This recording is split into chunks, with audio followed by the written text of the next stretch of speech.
Good morning everyone! Sama-sama tayo muli sa tips ni Kuya JP. Viral ngayon, empleyado pinatayo ng 2 oras dahil tinawag na sir ang isang customer na part ng LGBT community.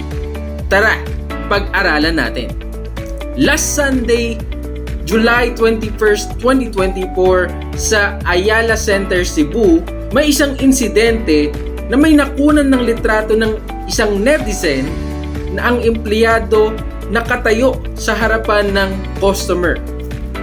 Ano nga ba ang dahilan? Pag-usapan natin upang ito'y maiwasan.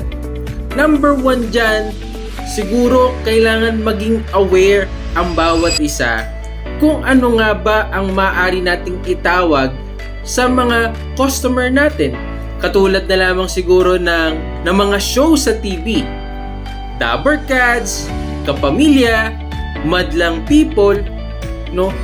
Na kung saan maaari natin silang tawagin bilang customer natin. Malaking tulong ito upang maiwasan din ang discrimination or maling pagtawag sa isang bisita o customer ng isang establishmento.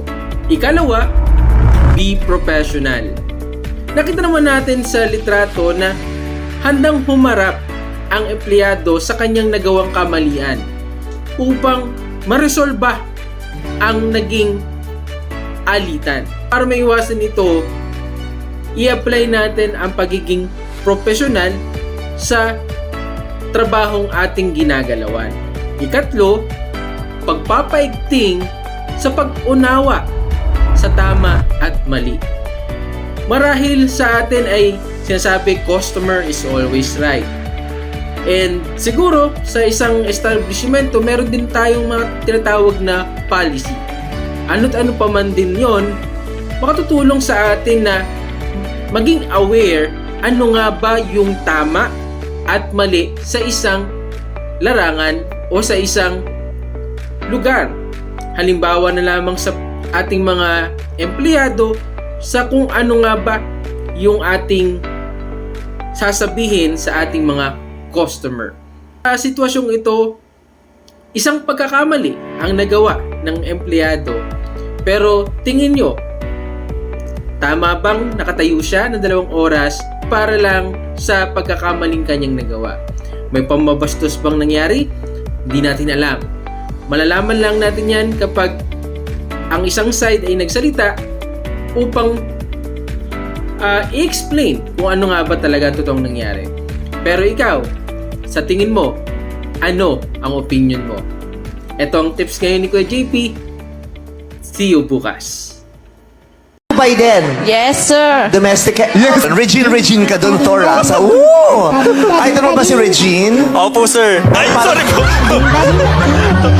Opo, Mime. Opo. Hindi, joke lang. I don't mind. Okay lang sa akin ng sir. Oh, hindi naman ako na-offend siya. May naman po, boss. Meme Vice. Boss! Doon ka pala nagtatrabaho eh! Empleyado mo pala to eh! Sa restaurant na! Okay ba sa'yo yun na siya ang nagmamaneho na? Nagmamotor ka din ba, Ron? Hindi po, sir. Ay, hindi po, ma'am. Nag-ano ka ba? Freestyle? Yes, sir. Yes. Yes, sir. Di ba dati, mas masarap na meron tayong kapayapaan?